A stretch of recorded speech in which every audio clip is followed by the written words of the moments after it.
Definitely. Has to be. I don't know why I'm not like in it. Like I don't know why it's not my background. Like I don't know what happened. You are. Why am I not here? I'm done. I'll figure it out. I'll fucking figure it out. Y'all ready? Yeah. Marissa? Okay. Hold on. Ready. Y'all fixing y'all appearances like you're gonna fucking show the video or some shit. This is recording right now, so I hope you guys know. Oh, I have to add this at the end, the bloopers. Yes. The Bikini Babes shooting BBSTS. BBSTS. Sounds like an STD, but BBSTS. All right. Here is episode 1, welcoming all of you guys. I am here with my Bikini Babes Shooting the Shit podcast. So this is going to be our first episode. It's just going to be a very basic episode where we're just coming on, announcing to you guys that we are here and a little bit of our background. And then, of course, we have a couple questions that some of our listeners have already submitted. So we're going to go over those questions as well. But we just kind of want to give you guys a little bit of a background of everybody here and just have fun. This podcast is just supposed to be, it's supposed to be entertaining. It's supposed to be funny. We want you guys to enjoy this as much as possible while also giving you guys knowledge, experience that we have gone through. I have Jazzy, who is an Olympian. And then I also have Marissa here, who is, a top competitor. She's a top pro in the industry. And, we're just here to give you guys experiences and knowledge and whatever you guys want to talk about. We're always going to post little question boxes, either on one of our personal Instagrams or the Bikini Babes Shooting the Shit Instagram. So make sure to give that a follow. So that way we can keep you guys updated with any content that we have, questions that, if you guys want to submit those. And then also anything that we have, like flyers that we're going to post or, fun stuff that we're going to do. So just make sure to stay, in tune with all of that. And then, we are just here to have some fun, and we're going to introduce ourselves now. And so Marissa, you can take it off. What's up, guys? My name is Marissa Wu. Everyone calls me Wu. As Ashlyn said, I'm an IFBB Bikini Pro. A little bit about myself. I am going to be 26 next week. I live in San Diego, California. I went pro in 2018. I've been competing since 2016. I graduated from San Diego State University with a bachelor's in kinesiology, and I'm now currently a fit body fusion coach, as well as a posing coach for my own business, PX3 Posing. That's a little bit about myself. So I'll give it to you, Jazzy. What's up, guys? It's Jazzy here, also known as Jazzy Fresh, IFBB Pro on Instagram. So a little bit about myself. I started competing in 2017. I was still an active duty Marine at the time, had served about 6 years at that point. And I was just getting ready to transition into a different field of life and, ventured into competing, hit my first show, and just 8 months later was able to earn my IFBB Pro card. So first year competing, was able to become pro. And then, fast forward a few years, I was able to become an Olympian at the 2020 Olympia, placed top 10 there. And now 2021, I got to compete in the Arnold Classic and the Olympia. And throughout my years competing, I was able to, build a brand for myself, posing coaching. And now I'm currently coaching for Fit Body Fusion as well. And, I just hope to continue pursuing these things that allow me to open doors within the field of bodybuilding. Hell yeah. Okay. So a little bit about myself. My name is Ashlyn Little, and my Instagram is Ashlyn_IFBB Pro. I have been competing since 2015 was my very first show. I actually had to do 3 national shows before I got qualified. I did 6 shows total. So I did 3 regional shows and 3 national level shows before I ended up getting my pro card. I got my pro card in 2018 at nationals.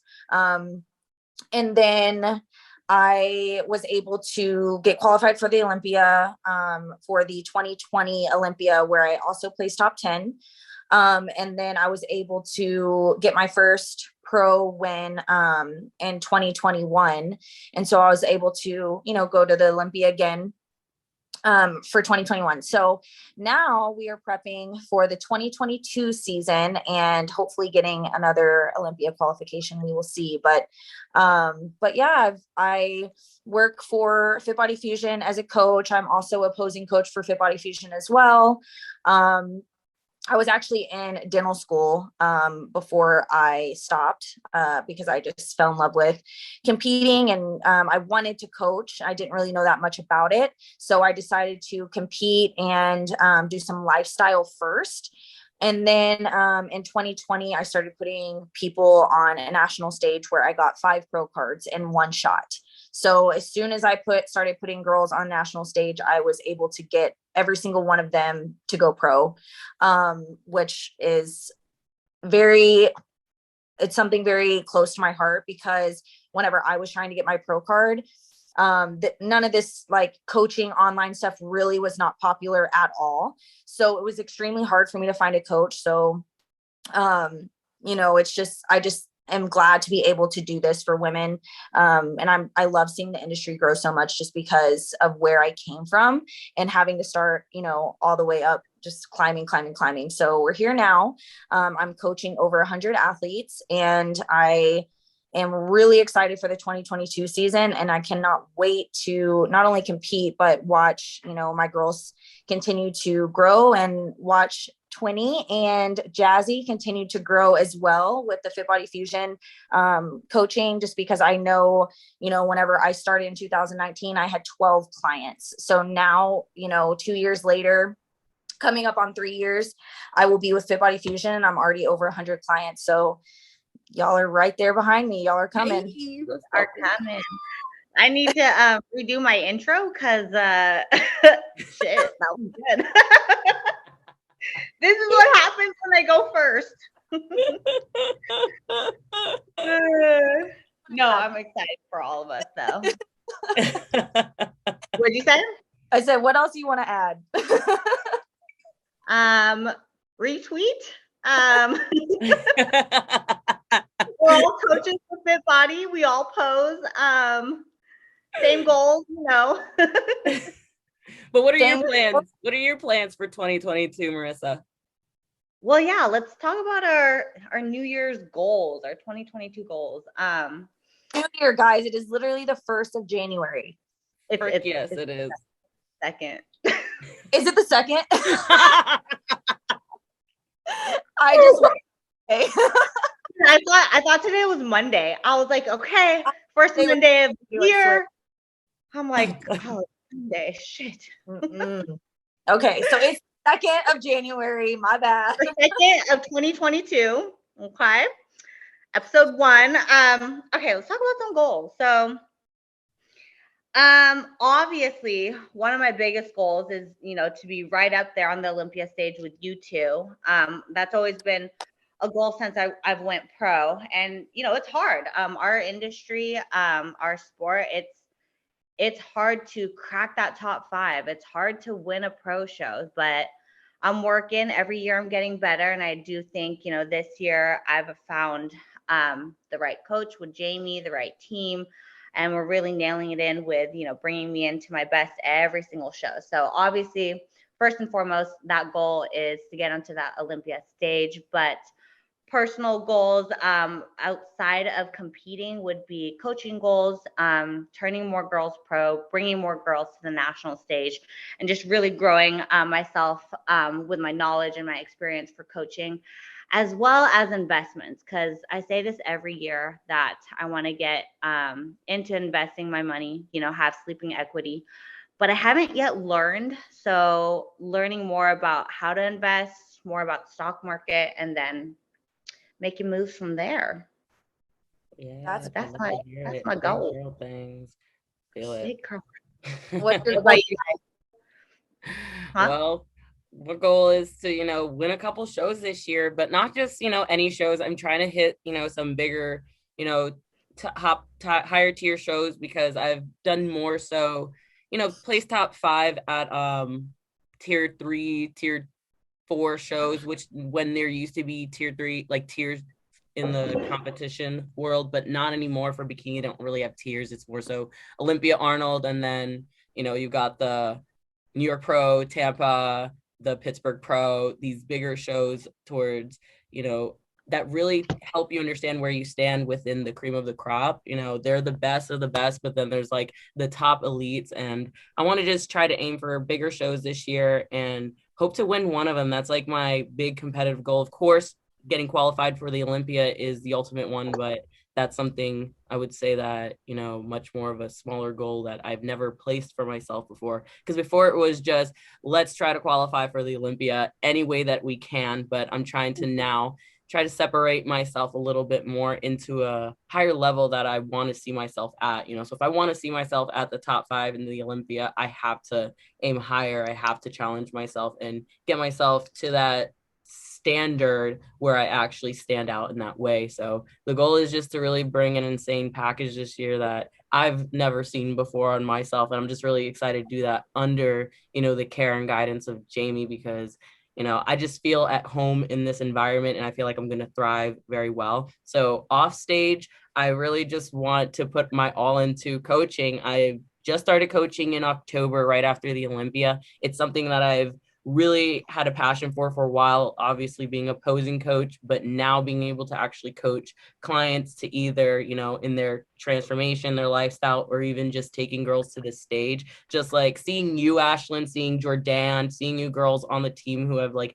been coaching girls for a couple of years, and you guys are out there creating pros, being a resource for so many of these women out there that look for someone to help them, guide them, properly take care of them. And it's just super admirable. So it's a huge goal for myself out of this year is like taking all the notes I can from all of you ladies I'm surrounded by, Jamie, Greg, all of these wonderful people, and just bask it all in and take it to the next level.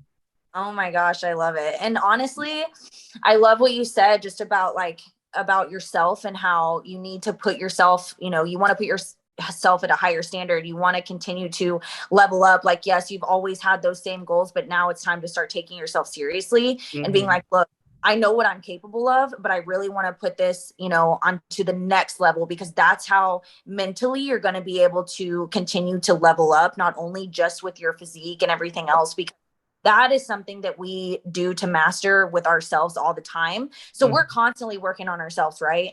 But there's a difference in the mindset. So, to believe that you can actually place and be in that top 5 at the Olympia is something that is so hard, especially not only when you're just like a humble person, but really just knowing the competitiveness that's out there right now and what we have to go up, compete with every single time we get on stage.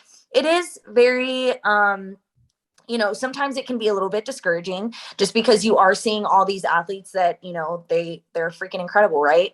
So to put yourself on that pedestal and be like, I deserve to be here, that is something that I feel like there's so many young women that need to learn how to do mentally. They need to learn how to believe in themselves.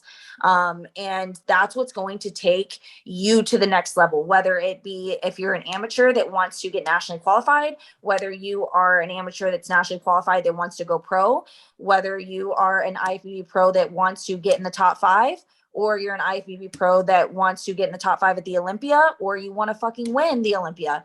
Any of those things, you're constantly having to tell yourself mentally, like, okay, like I deserve to be up there. I'm going to keep putting myself in those hard shows. I'm going to put myself in the shows where I know that I'm capable of. I'm a good contender. Why can I not win? So if you work on your mental state in order to be able to push and push and push yourself to be able to get up there. I just love that you said that, just because I do want young women that are listening to our podcast to know that belief in yourself is what's going to elevate you to the next level. If you don't have that belief, it doesn't matter, because the judges aren't going to believe in you either. And neither is your coach, and neither is anybody else if you personally don't even believe in yourself, I agree. It's like, and I think one thing that all of us have to learn within this sport is we have to be okay with failure.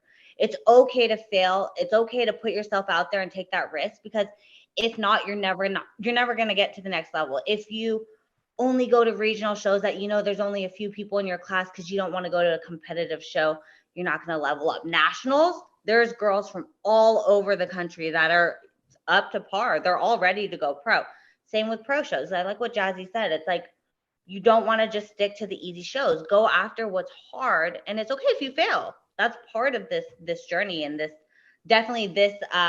sport, because we need that constructive criticism when we need to get better, when we get compared to other girls who are better than us, because that's the only way to learn. Know what you need to work on personally. You're never going to know what you actually need to do if you don't see in comparison what you look like. And I say this to my girls too, because a lot of my girls, they look incredible when they're alone, right? Like I see them, I only see them, when they send their check-ins, like I can't compare them to anybody else because they're by themselves.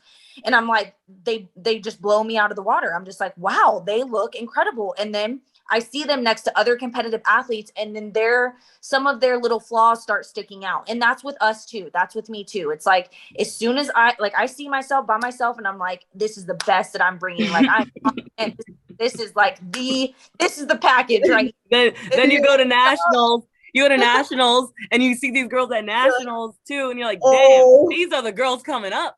These are girls coming up. Damn, I gotta go back to the work. What was it, Ashlyn? Run into the treadmill. Gotta do some sprints and run this ass off. But honestly, that's also, that goes hand in hand with, like, for us, like, all of us will always be real with each other. Like, I've sent you guys my check-ins, you guys have sent me yours, and I'll be like, okay, like, we're not ready. Like, fix. And I'm not afraid to ask for constructive criticism from eyes that I really trust. Like, you two are people that are close friends of me, but you'll tell me how it is. If I'm not ready, or if my posing's off, you guys will tell me. And I think it's really important to have that family, that support, and that community, like people who care about you, but they're not going to let you step on stage less than 100. Yeah, especially when you've got big goals and things to, achieve, you're setting these things out for yourself. So like we're saying, we have these goals, like both on and off stage. No matter what, you're going to run into these, like, moments of doubt, within yourself, especially when you start comparing your journey or something to other people. However, you've got to always think about, what is your end goal at the end of the day. It doesn't matter what anybody else is doing, so long as you're doing the work that you need to, checking off the boxes every single day. It's on and off stage. Like, I'm not trying to generalize, in this process or in this journey, because I even shared, I have, goals beyond the stage. It's in coaching as well. You can have a serious, imposter syndrome when you're first starting out as a coach in this industry, because there's so many good coaches, so many people out there who know what they're doing, that when you go and you're like, oh, I'm putting myself out there too, into like the piece, trying to get a piece of the pie, essentially, as they say, and you can easily start to be like, am I good enough as a coach? Am I this or that? However, it's setting yourself up to be like, I've got goals. My goal as a coach is to be able to touch as many lives as possible that I can help impact. And that's my goal at the end of the day. It doesn't matter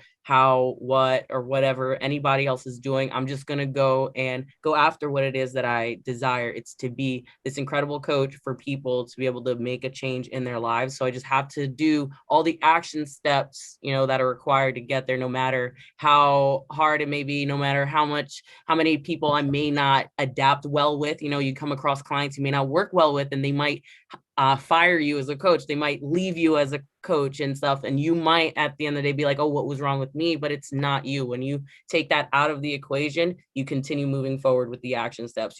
It's whatever, it's a learning experience. That's how I see it. So all it is at the end of the day is we're out here just chasing our dreams. We got big goals and we've got shit to do. We've got people in our corners that just, continues to push us to those things and that hold us accountable. Ashlyn, what are your goals though? At the end of the day, I know we got a couple things here. So my goal obviously is to go to the Olympia again, but I do want to win. I, like you said, like I want to win a couple of shows, and I do want to put myself in bigger shows. I actually plan to do quite a big, shows this year. I don't have like obviously I'm just going, like, I don't have a set date for my first show. I'm just pushing, and whenever my body's ready, I'm going to get on stage. But I do want to compete a lot this year. I just want to really challenge myself and prove to myself that, you know, like last year I was really happy to get a win, but, you know, I didn't, like, I'll be honest, like, I didn't feel that win was my absolute best physique that I ever brought. Like, me too. I was like, okay, we won Pacific, cool, whatever. But I was like, is I? Yes, I'm like, I'm okay. I'm okay. You know, it doesn't take away from the fact that was my first and only win. Like, I don't, you know, it's like, I'm not trying to like be like, oh, I didn't deserve it. I definitely feel like I did. I worked my freaking ass off to get there. And I put 110 million% into everything that I did. But I do feel like my body was really run down. You know, I only had a 3-week break after the Olympia, literally 3 weeks. And then I got back into prep, and the Olympia was my 17th show. Mm-hmm. So it's like in a row, like I literally did show after show after show. And the most break I ever got, I think, was like a 4 or 5 week break, but I was still dieting and doing cardio. Like, it was just basically a break from not going to the shows, like basically. Not traveling. Yeah. So I just feel like my body was just really run down. So at that point in time, I know that wasn't my 100% best physique that I could have brought, but it was my best at that time. Like at the time it was. But I know I can do better, and I want to, you know, redeem myself from the Olympia. Obviously, you know, COVID happened and everybody knows what happened, but the judges don't care and they don't know. So it's like, I get on stage and they're just like, oh, she's off, you know? And that's just the reality of the sport. They don't know if you get sick. They don't know, you know, what you went through before you got on stage. They have no clue. So it's like, I want to show up bringing the best package that I know I can bring now that I've gotten, you know, some time under my belt to really just grow, you know, put in the time, eat. I followed a reverse after the Olympia and I nailed it. And my body is responding so much better this prep. And I just want to, you know, redeem myself from last year and just improve to myself that, you know, I can win a couple shows. I can bring a better package and I can do better at the Olympia. And obviously my coaching goals, I really, really, really want to get up to 150 clients. That's like my all-time. And I can't see it.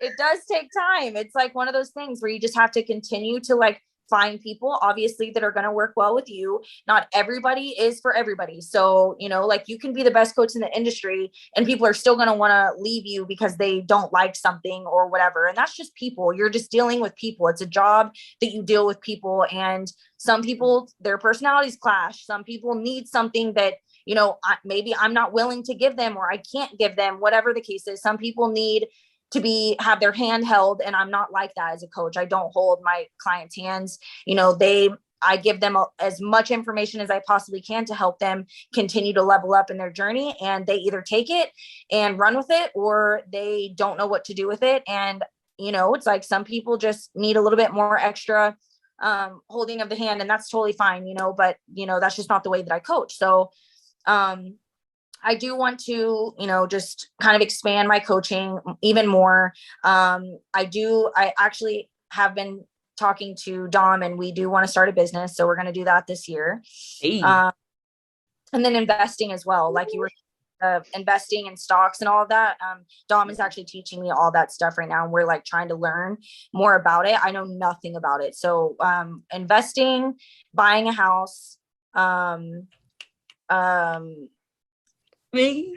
I'm like, fuck, I lost all my coaching and starting a business, and then obviously winning a couple shows to go to the Olympia. And then I do want to produce at least minimum 5 pros this year. So yes. That's my goal. Let's go, baby. Let's go. Let's go. We gonna go. 22 will be an incredible year, and I already feel it. Like even just with this podcast, this is something like I've wanted to do for a long time, and I just didn't know who or how. And I was like, you know what? This is what, at least for us, the girls in our industry need. Because yes, and I wanted to say is like our Instagrams, I could say like a lot of our Instagrams aren't of like a mirror image of who we are. You know, a lot of it, it's for like, okay, here's content for our business, for the companies we're sponsored with, our transformations of ourselves and our clients. But it's like, there's so much more to us that people don't know until they meet us. And then they're like, wow, I didn't know you were like this. I'm like, dude, I'm so weird. Like, I'm so normal. Like, I tell people all the time, I use the bathroom like you. I tie my shoelaces like you. Like, I'm like, I'm just good at this thing specifically, just because, yeah, that's it. But I go on stage in a bikini and I dance around and I post pictures, but really, I'm just a weird human. Okay. Honestly, all I do is look at memes all day. So, you know. No, that people should see our threads. Oh my gosh. Our group chat. Oh my God.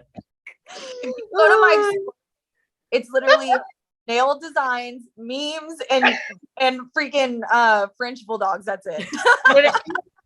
When I go to bed and when I wake up, it's just a shit ton of memes from you guys. I'm like, this is what gets me through cardio. Your memes. Literally. Okay. Yeah, that's why we decided to get this podcast going, because we really just wanted to let you guys see just how we are on a regular day-to-day basis. We're gonna, be recording these weekly just to kind of give you guys insight on the process. Like, we all have started prep or at some stage in our prep, and we're just all going through the journey of the process, and just want to be really open with all of you guys about it. I'm pretty open to a certain degree on my Instagram. However, there comes times, like, even when you're in prep, that you kind of go ghost a little bit, or you kind of internalize, and it's just naturally, you're just too tired to even like talk. But like, I feel like this is a good place to be able to like let that out and like let you guys know, like, when we're going through it, like sharing the different things, especially as females. Like we were talking about, there's other podcasts that are, kind of like this, that like the bodybuilders and guys have out there, but I've never seen one where, women actually come on and just kind of just talk. Of course there's we've got questions or whatnot, but we want to actually let you in on our actual real experiences. Like when we have a week and it's like my period, I'm gonna let you know like what's going on, like when I'm dealing with fluctuations, because I know we're all on that cycle right now. We are all on that cycle right now, and I'm up in weight, and so I want you guys to be able to honestly see how this is like, on a week-to-week basis, like as we go through our prep, so we can explain like what we deal with, what we go through. We go through body image things, body dysmorphias in prep. We want to be able to open up about certain struggles, triumphs, any failures along the way, our feedbacks, things like that. Just get real open, because it's a different dynamic than being on your Instagram, where like Marissa was saying, our Instagram is for our business. We put our we promote our businesses, our sponsorships and things like that. So it's a lot more of on the professional side. Here we can, kind of just be ourselves to 100 degree. Like, I'll be 100% like in my stories on AG, but I don't post stuff on my actual hard posts like that. None of this is scripted, guys. Like, we are just going to be raw and real and just let you in on our lives. And I know a lot of people really do think that we don't deal with the same stuff that, other competitors do. Like, just because you're an amateur and we're a pro doesn't mean that we aren't dealing with the same shit that you guys deal with. We still do to this day. Even before the Olympia, shit can go wrong. It's like, just because you've made it to that point doesn't mean that you don't deal with all of this other stuff. And, we just want you guys to be able to relate to what we're going through, and to understand that, like, you're not alone. Like, a lot of stuff that we go through, or a lot of stuff you go through, we're going through too. And, we're just humans like everybody else. I mean, I'm an alien, but why I'm on a planet. No, and I think that's what it is. It's, we have an IFBB Pro title that we earned. Okay, whatever. But at the end of the day, I think collectively, all of us, I think we've had 100 shows under our belts, right? So we go through the same shit, but we've learned how to manage, cope with it. We have different mechanisms, and that's what we're here for, to teach you guys, to show you guys our experiences of how we overcame whatever we're going through, whether that's, personal things or contest prep things, coaching things, like, and we'll dive more into that podcast after podcast for sure. Yes. So we have questions that we're going to go through, and then that will be the end of our first episode. And then of course we're going to continue to get more content for you guys and just come on here shooting the shit. You know what I mean? So yes, we will get started. I will start with we each have 2 questions that were submitted. So I will start with my questions. The first question is, how do you make friends in the sport? Which I really like this question because I have 2 right here. And actually, both of them I idolized for a really long time before they even knew that I existed. And which I just think is so cool, right? Because you get to literally like meet people that, you know, you look up to. Oh. Okay, love you. Wait, where are you going? She said look up and she looked up. I love you. Dom's going to train. Hi, Dom. Hi. Bye. So yeah. So anyways, I do think that it's really cool that you can, you know, obviously you meet people on Instagram, right? You follow people, you talk to people, y'all kind of feel like that you can like relate to each other. And then you meet people in person and you're like, damn, you're way cooler than I thought you were going to be. And that always happens. So honestly, my closest friends have been through social media, and then I meet in person and I'm like, oh my gosh, I love you. I know. I always think that that's so cool. So how you meet people in the sport, honestly, is obviously going to shows. So like I started going, before I was a pro, I didn't go, like when I was an amateur, I never went to shows. I didn't go to like national shows unless I was competing. And even when I was competing, I didn't even go backstage and talk to anybody. So I knew nobody. I had no friends. I didn't know anybody. I just went to the show, got in line, got on stage, got off, left. Like that's literally what happened. I didn't meet anybody. The first time I met somebody was at USA's, which was my second pro show. And that's because they had us backstage way longer than we were supposed to. So like I had originally went back there thinking we were about to go on and I was just going to be in my little hermit hole. And they made us sit back there for a really long time. So obviously it like kind of forced me to, you know, get to talk to some people and who I'm still really close friends with today. So that's one way is obviously being at shows. So if you compete and you're at shows, like branch out and, you know, just give somebody a compliment. Just be like, I really like your suit color. Like, where did you get that suit? Or like, you know, your makeup looks so good. Who does your makeup? Like you could just, you know, give somebody a compliment and then that can roll into a conversation. And then, hey, let me follow you on Instagram. Like, whatever the case is. So just introducing yourself, talking to people backstage. If you go to shows just to like watch because you want to learn more about a show, because maybe you've never competed and you're interested in competing and wanting to know more. Then going to shows, especially shows that Sandy is at, because normally like a Spectrum show, she'll do, you know, the posing seminars for free, which is really cool. So if you go to a posing seminar, obviously there's going to be a lot of people there that's either like their first time competing or, you know, they're just coming to get, you know, more knowledge and experience. So you could easily just go up to a couple people and, you know, introduce yourself and just kind of talk to some people. And this is one thing that I've learned about this industry. Everybody is very nice. There's not that many people that are, it used to be different. So it used to be like people, girls were like really cliquish and catty.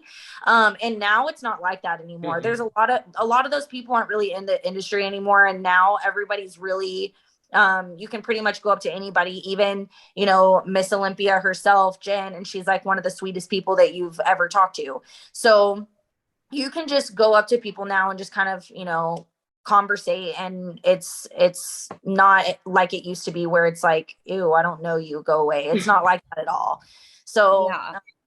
But that's pretty much how and then like meeting, like following some people through Instagram, and obviously like commenting on their stuff, supporting them, like showing them like, hey, I'm following your journey, I'm supporting you. I've met so many people just from them following me and them like supporting my journey. And it's like, it's just the nicest thing ever to like go to a show and have somebody that's been supporting you this whole time, you know, come up to you and be like, oh my gosh, I've been following your journey and I just wanted to come up and say hi and meet you. And then we end up being friends, you know? So it's really easy to make friends in this industry. You just have to put yourself out there, and, you know, go up to people and, you know, just be nice. And majority of the time people are going to be really receptive and be nice back. So, that's my little thoughts on that question. And then the other question is actually about training. So this question is how to properly execute progressive overload training. And there's a lot of ways that you can do progressive overload training. And I personally like to do pyramid sets because I feel like that's the best way to be able to gain strength. But as a bikini competitor, you don't really have to go into the gym week after week after week trying to beat your last like strength. Like it's not about, you're not powerlifting, you're not in a like you're not bodybuilding, like, trying to be, unless you are trying to be physique or bodybuilding, but we're talking about bikini right now. So, you're not trying to do that. Like, that's not how you train for, a bikini competition. You're not trying to go in there and like beat the biggest dude in there. You know what I'm saying? I can't, I'm dying. No, that's funny because I literally just, Jazzy and Ash know this. I like have literally had to change my mindset over the past month or two because I was going to Miss Thang want to be Hulkina over here. I want to be a bodybuilder. I'm like, I gotta reach my PR. I gotta squat 145 pounds, and I'm over here like, what the hell am I doing? My quads and my hamstrings are already big enough. I need to just touch on my glutes. Just touch on my glutes. Okay. No, but that is good. It's a good point. You do train for the division that you're in. So progressive overload can mean, okay, you add 5 pounds and add 2 more reps to your set. That's progressive overload. It doesn't mean you have to slap on a 45 every time you try to I know. That was me. Either the tempo or your weight or your reps. So that's how you're going to progressive overload. You're going to constantly change something, and that's going to cause your body to continue to be able to stimulate and grow. If you're just going in doing the same weight, same reps, same everything every time, you're never challenging yourself, then that's where the growth and the plateau, the growth will stop and the plateau will hit a halt. So you want to make sure that when you're going into the gym, you're challenging yourself. So what I like to do during my sets is, sure, you can do a day with just volume and that's fine. Or if you want to go and do a day where you're like, I feel strong today. I feel good. I have a lot of energy. I really want to try and challenge myself a little bit more. So you can do a pyramid set where you're doing, higher weight, higher reps in the beginning, and then you go all the way like down. So you're going to start, let's just say you start with 20 reps and then you do 15 and then you do 12 and then you do 8. So by the time you're doing 8, you're getting more and more and more strength. So like you're adding weight every single time that you drop the rep. So that's going to be a example of progressive overload whenever you're training and doing like a pyramid set. So each set you're upping the weight, and then the reps will drop, obviously, because the higher weight you have, you're probably not going to be able to do as many reps. So that's a really good way to do progressive overload. You don't have to, aim to freaking kill yourself every time you train, but sometimes it's fun, when you have food in you, energy. And then Woo's questions are next. Okay, so I really, really, really like this question, and I think we should all touch on this. So one of the questions I got was, how do you handle negative comments or DMs about being too muscular? And I've gotten so many DMs and comments, especially when I first started out, because my following were people from high school or back home or just, from college. And when you start showing your body in the gym and you're flexing, it's foreign to people who aren't used to bodybuilding. And bodybuilding is a very, very small pond in a big ocean. That didn't even make sense. A small are there ponds and oceans? We all learned something new today, don't we? Wait, small pond. You know what I meant? Bodybuilding is a very small niche. So we'll just take out the ocean part. You got the analogy. You understood the analogy, right? Oh my gosh. I'm done. So when I started getting, if I got comments or DMs, it honestly were from like accounts that had no profile picture, no following. People are just trolling, and Trolls. I like to show my like my pumps. I like to show my muscle. I work hard for it. And I got to a point where I really was like, I don't really care what these people think. I'm building the body that I want to be on stage. And if someone doesn't like it, or if they have an opinion about it, they can have it. You know, at the end of the day, I'm not living my life for you. I'm living it for me. And I pride myself in the muscle that I build. And I do think, like what I said before, it's a lot of people who just don't understand bodybuilding, and they're not used to seeing a woman with muscle. Like for the rest of us, our feeds are filled with women and men that are half naked posing and that are muscly as fuck. So it's like we're used to that.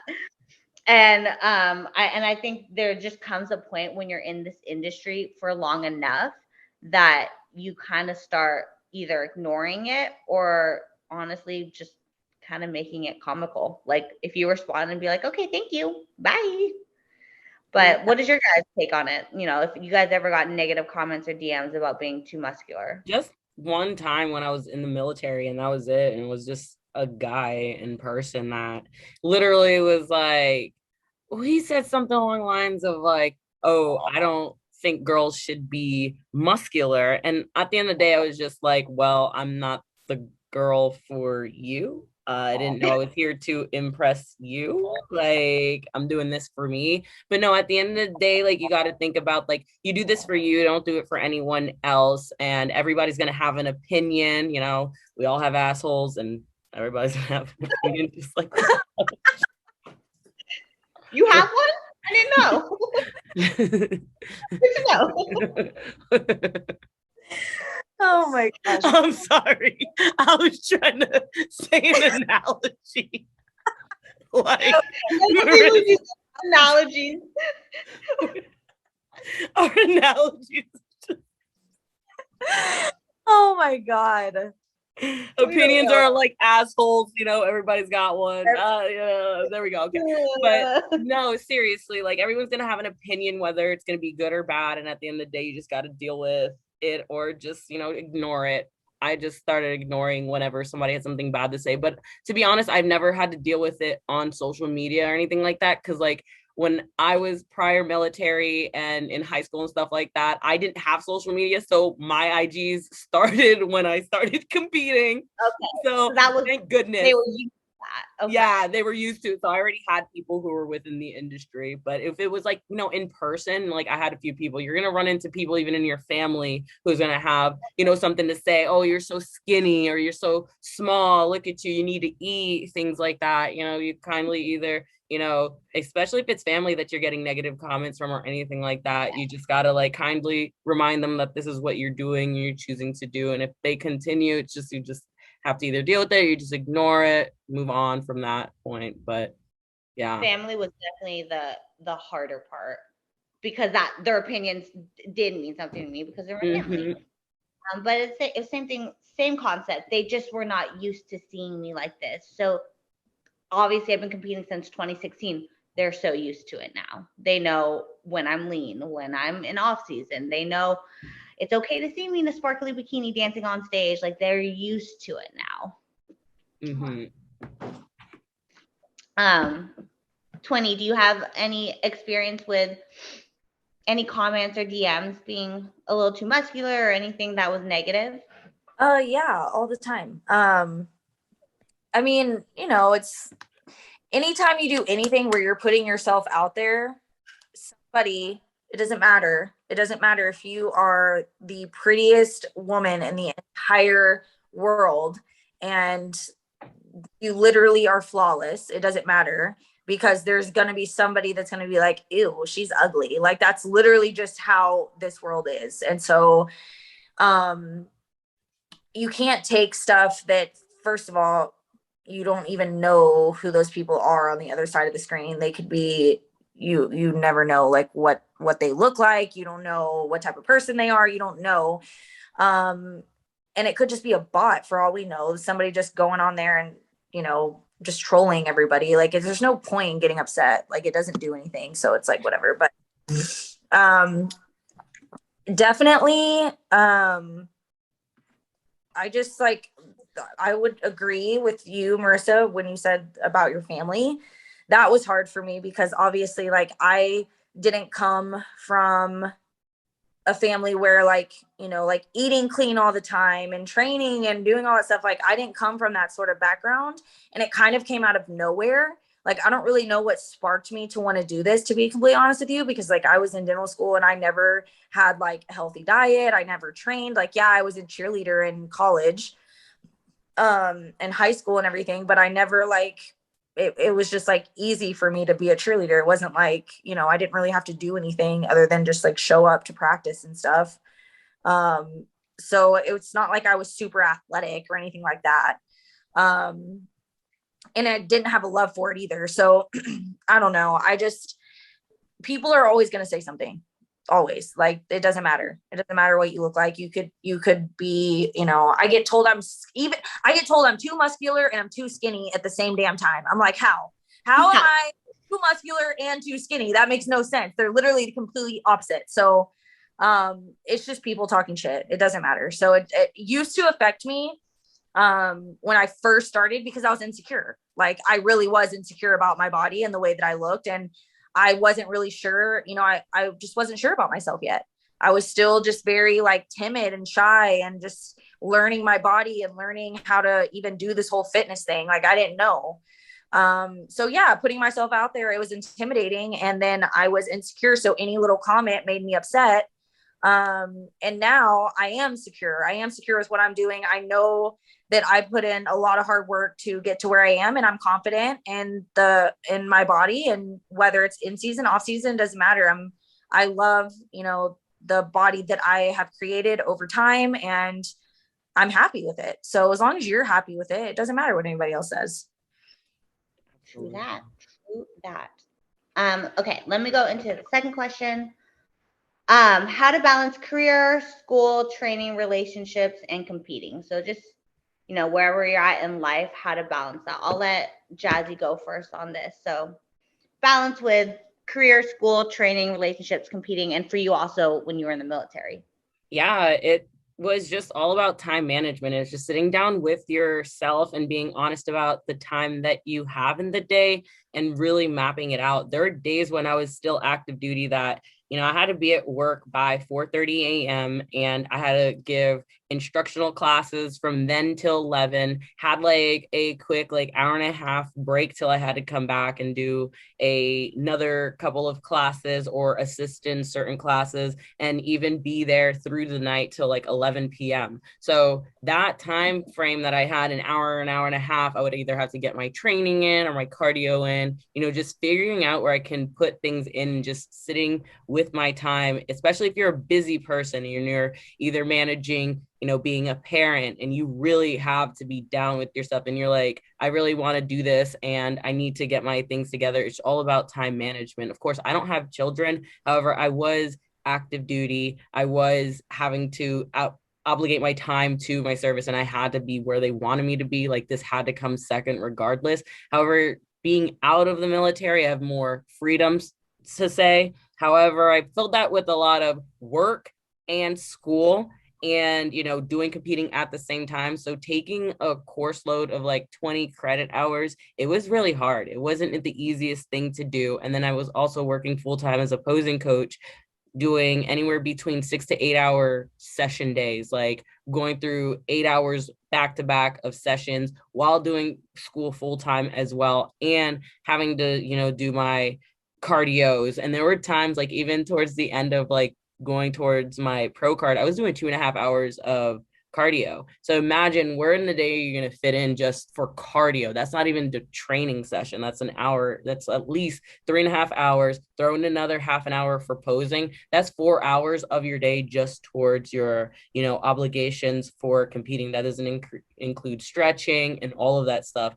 But what I do, like I said, is I look at my day very objectively, and I'm like, where do I fit in my sleep around what time I need to be up and all of this stuff, and just really was able to just get as down to the minute, like even with driving times, considering driving times, just so that I understood how much control I actually had over my day. And then there were days where I were like, even now, like because of how life went for me this year, I really had to take back a lot of my time to just heal and stuff like that. And I realized, wow, I reduced my workload a lot, and I realized just how much time I had in a day. And it just made me think about the days of how like balls to the wall I was with school and work and competing like back to back, and how like I had to be, because it's not easy if you don't have an actual schedule like with your competitive life. You're not going to succeed, especially if you're somebody who's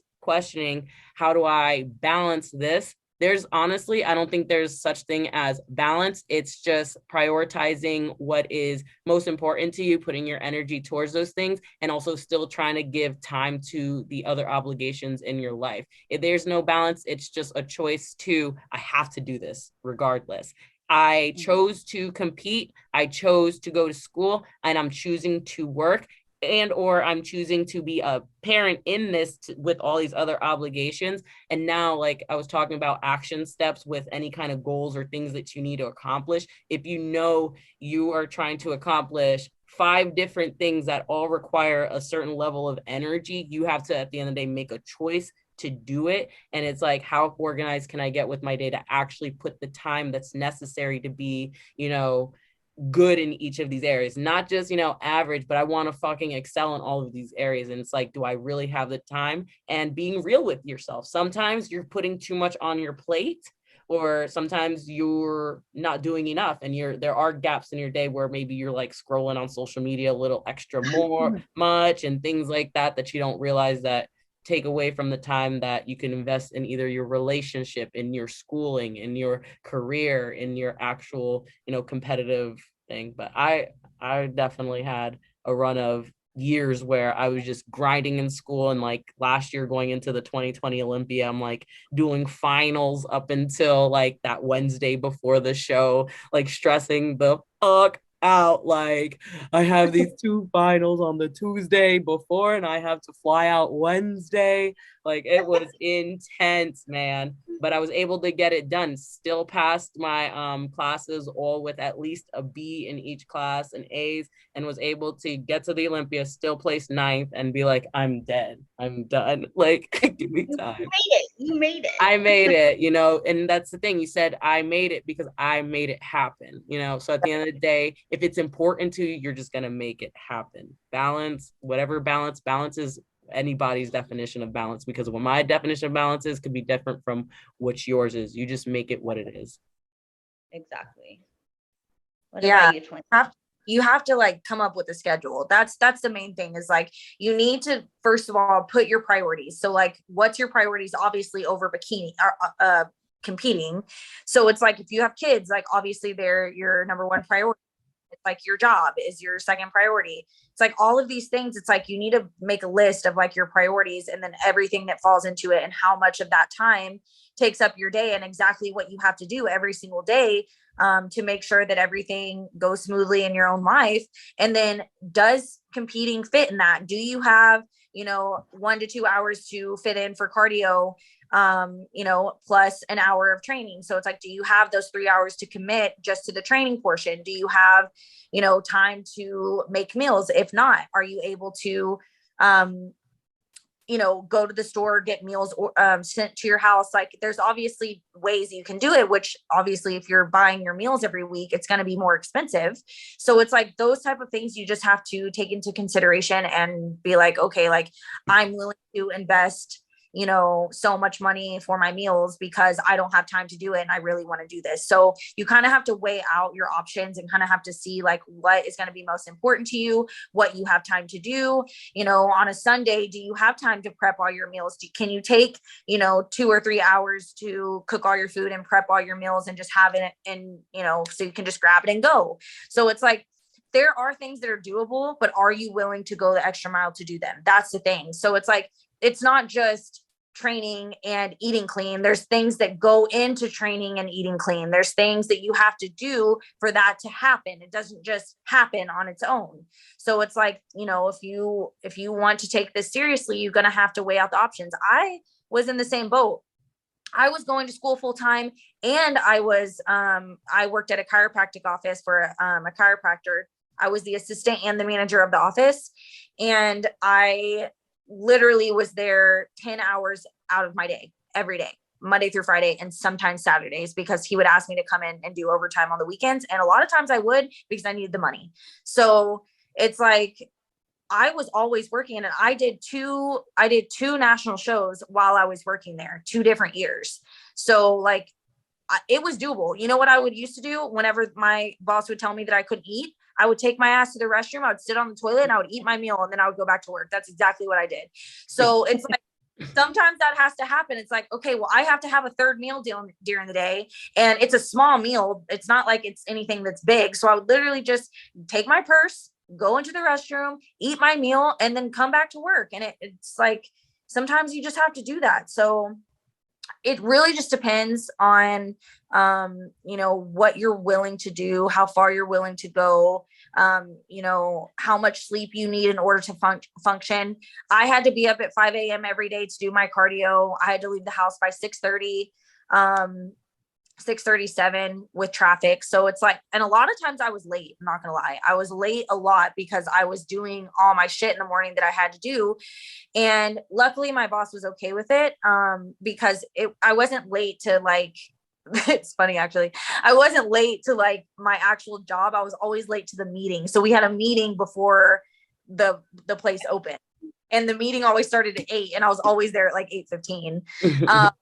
And then the doors actually opened at 8:30. So like, I was always there on time, but I was always late for the meeting. Just film me in the meeting. It's fine. I don't need to be there. I'm like, I have these meetings every day. It's fine. Like, I already, you don't need to do this. So you just have, and then, you know, my ass wouldn't be in bed till like 1 a.m. And that's just because I have, because I got not in bed till 1 a.m. And I still do that. So nothing no, has it's really the level of sacrifice that you're willing to give. And like we've all been through like our trials of trying to find time management when we worked for other people, when we had classes that we had to go to, when we weren't making our own schedule. Now we have the luxury, I would say, to make our own schedule, but not really, because the moment we wake up and the moment we go to bed, we're working, but we love it. But you know, even like what you guys were saying, like with classes in school, like I was doing my fasted cardio, my post-workout cardio with flashcards, studying. Like yes.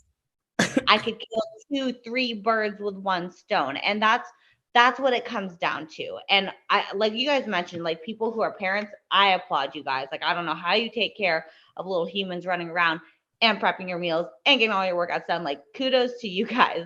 But I mean, right now, like, when you get competitive in bodybuilding, you become a creature of habit. And I think a lot of people don't understand it. So when I say that level of sacrifice is, you don't always have a lot of time to go out with friends or any time at all, because that 1 hour at the end of the day is your time to just sit, relax, and have that peace of mind. And to me, that's bliss. And I'd rather do that than go out and, you know, go to a club or whatever. Not that you would be doing that on prep, but it comes down to, again, like what you want most and what you're willing to give up. I do think, like what Jazzy said, there's different perspectives of what balance is. But when you become serious about this, when you're chasing after your pro card, when you're chasing after Olympia qualification, that quote unquote balance becomes very, very small in your realm of, you know, mapping out things. But that's honestly something that everyone has to go through if you decide to make this more than just a bucket list, more than just a hobby. If you really start committing to it and you make a career out of it, or you're going season after season, you start to learn how to balance everything, and you start to realize what give and take you'll give to things that have importance in your life. Facts, girl. Truth. But let's go to you, Jazzy, for your question. All right. So of course, this question, I just wanted to, put it out there because I know we all got this question. Do women need breast implants to be successful in competing? And absolutely not. Like, girls, I have been competing the last almost 5 years. March will make 5 years that I've been competing with my natural breasts. I didn't have to do anything thing in order to become who I am today with, breast implants. It's not necessary. I know that we hear that a lot, and it's still a question I keep hearing up to this day. And I've heard, Sandy herself even say that it's not necessary. It's just something that you should choose to do for yourself and not do it for competing at the end of the day. Of course, there are girls who do over time get breast implants, but if you listen to their stories, ladies, they tell you that either they've been able to compete prior to getting their breast implants done, but then they later on in life decide that they want to get it done. However, they've been able to be successful without them. So people who have had their, just been natural on stage are, people like Laura Lee, myself, Day Raja, Ashlyn. We've had so many people out there who have been able to make it to the Olympia without the aid of, the breast implants. So it's just what is it important to you? Do you want to go ahead and do something like that in order to feel successful on stage? Or are you going to do something more so because you have to live with this for the rest of your life? Of course, breast implants can add to the eye aesthetics to the physique, especially, if your physique seems unbalanced, if you have a very hollowed out chest. Of course, you're going to hear things like, people say that breast implants would be good for you, just because they're not saying you have to have it to be successful. However, they're just saying in order for you to have a balanced physique, you need to have some more oomph in your chest. So you could either, build up some of your chest muscles, things like that, if you're very adamant on not getting breast implants done, or you can really try to work your suit top in a way where you can stuff it so that it can give you some more shape and depth to your chest. But at the end of the day, when you hear feedback, sometimes you'll get either maybe male judges or even coaches who just don't know the right words to say, that they'll be like, you need to go get your boobs done because you don't have boobs. And they probably mean something along the lines of like, it's something is out of balance with your upper to lower body, that breast implants may help you. That's it, at the end of the day, what they're trying to say, but they're not trying to say you have to go get breast implants in order to be successful. Some coaches do say it like that. However, that's not the case. I look like I have breast implants with the way that I stuff my bra or the top that Same. I have. So like I get asked all the time, like what CCs I have. Like I always get asked about my boobs, and I'm like a B, a small B, like barely a B. So I do not have big boobs at all. I want them. I've wanted them before I even competed. I've wanted them forever, but then I started competing, and then I've just been competing ever since. And I just haven't found the time. I did have the time last year. I don't know what, or this past year. I don't know why I didn't do it, but I wouldn't do it solely on competing. No way. I've always wanted them. So eventually I probably will get them, but not for competing. I get told all the time that I look like I have fake boobs. So if you stuff, yes. Yeah, if you stuff your top right. Literally, and like, I've heard girls have too big of boobs before on stage too. Yeah.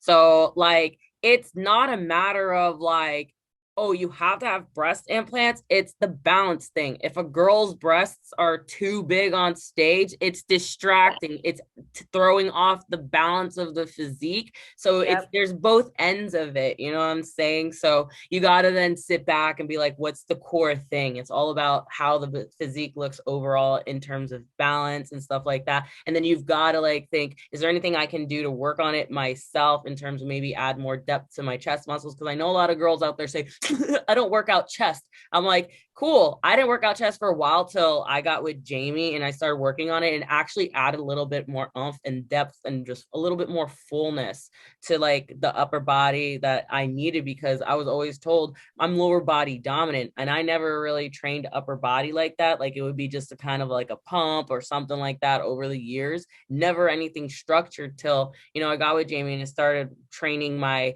upper body, like especially chest area, my front delts a bit, and it added some more like pop to the areas that I felt may have lacked some luster and pop over time. So those are like little things we've got to think about. It's just balance. Like not at the end of the day, we got to throw on the tatis. Well, and like for me, it's like, yeah, I got my implants But I was very successful beforehand. I won overalls. I was doing really well in the industry. But for me, I got my boobs for me, for personally, for my own reasons. I was like a negative A before. And so when I started putting on muscle, I want to keep my femininity. So I wanted to get boobs for myself, not for a man, not for the sport, not because someone told me to. And so for girls who are looking to get implants, I would highly recommend, just I gave myself a year. I said, okay, a year from now, if I still want them, I'll get them. So I sat on it for a year. And like right now, I'm sitting with 2 Olympians who are so successful in the IFBB who don't have boobs. So it's not vital to be successful in this industry. But if you do want them, obviously go to multiple doctors, talk to women who have implants in the industry, talk to women who don't have implants in the industry, and get stories from both of them.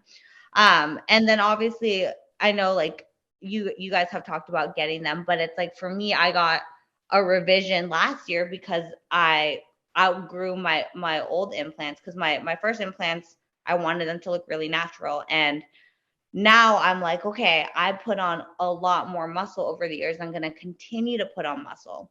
But at the end of the day, I don't do it for competing. I do it for myself because I still want that feminine aspect. But that's just like, I think it's the same thing with like tattoos. People ask about like if tattoos hurt in competing, and withstanding. It's all about what adds and what takes away from your physique. So when you get breast implants, does it add or does it take away? Like what you're saying, if it's too big, does it hurt you more? So I would recommend people though also don't get it when you're super lean, like right after a show, because that's not what you're going to sit around at body fat percentage year round. Yeah. Yeah. But that's my boobie intake. Yeah. And my last question is, does someone older have less of a chance at being successful on the pro level compared to somebody younger? And I don't know. I don't think so. Like, I've seen so many women on the Olympia stage that are in their mid 30s, 40s. You've got Jessica Wilson. She's either 39 or 40 years old. Yeah, you have Erin Stern. You've got Camille Perriott, who is really big time at one point. Janet Leyeug is 32, and she won the Olympia the year before. And I'm like, these are women who are in their 30s, 40s, who are actually out there hitting the freaking Olympia stage, like winning pro shows, hitting Jennifer Ronzitti, I believe is hitting her 40s as well. And she's qualified for the Olympia. She's placed top 5 at the Olympia. It's just, I don't think it's a matter of like age. It's a matter of how your physique looks. You know what I mean? By like how your femininity is for the division that you're competing in, because of course it can change as the divisions get, bigger with muscle. In bikini, it is a lot about, beauty, that pageantry look, the overall feminine just look that they want. So if you're older and you have still a youthful look, you're going to do really well. Like just look at women like Jen Ron, Erin Stern, Jessica Wilson. These women are all approaching their 40s or in their 40s, and they're doing really well at the pro level and even going to the Olympia and doing really well. So it's just a matter of like, how does your package look and what do you bring to the stage? I also believe that women who are older, like look at Erin Stern. She's been, training for how long? So she has that nice dense muscle compared to somebody who's younger who may have just started competing. They still have time to put in to really develop that muscle. So I don't see it as a disadvantage, and it just really depends on, at the end of the day, your genetics and like what your physique is able to keep up with as you get older. And I would definitely say that skin is actually a criteria. Like that's actually something to judge. So the only thing that would affect somebody that's older is if their skin wasn't as tight. That's pretty much it. So like if you have, like the skin, like let's just say your face, for example, if you can tell that you're a little bit older in the face because of like your skin or something like that, that's where you'll probably get knocked on points. And the same with like the stomach and the legs. So if like your skin is kind of just like a little bit loose or not as tight because of your age or whatever, or kids or whatever the case is, that's where you're going to get docked. So it's not the age, it's either like the skin or if it's just like a look. So like if you just look older, let's just say you're 30, 32, 33, but you look like you're in your 40s or 50s, that's whenever it can probably dock you just a little bit, just because like they do look for a more like youthful looking, younger looking, type of competitor in the open division. In the masters division, it's not necessarily like that. In the masters division, there's plenty of older women that do really, really, really well. But once you do go into that open league, that is kind of what they're looking for, the more pageant type of look. And some people just, I mean, even if it's skin, like, if you have spotted skin, like patches on your skin, or acne or anything like that, all of those things play a part. It's not just wrinkles, it's other things too. So they do look for that really like pretty smooth soft skin. They want to have a really pretty complexion and no wrinkles, no fine lines, things like that. So that's really the only time that it's going to come into play with being a little bit older, is that. I do think with being older, because you have that muscle maturity, you do get that harder, grainier look. And I think that's also the one thing that you would have to be careful for if you're in the open division, is because bikini is, they don't want that graininess, that too overwhelming hardness. So just really monitoring that while you're peeking into the show, or, making sure that you're structuring your training program so that you're not getting overdeveloped in a certain area. But like Jazzy and Ash were saying, it's like the age won't matter if you can put together the package that the bikini division wants on stage. Exactly what it is. Yeah. Yep. Wow, well, we wanted it to be an hour, but we just love talking. We like to talk a lot, guys. How long did we go for? I can't even. I want to say it was definitely over an hour though. Yeah. So this was great. I loved it. I loved coming on here and talking with you guys. We definitely should make this a weekly podcast. Yeah. Yes.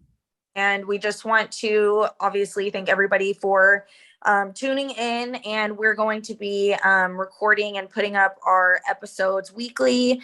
So obviously, if you guys have anything that wants to be discussed, we would love to hear from y'all and what you guys want to hear. And we are just so excited to be able to continue bringing content to you guys, and just being fun, letting you guys know more about us, like what we like, just like our personal lives, and just our personalities are going to shine through on this podcast, which is what I really, really was hoping for.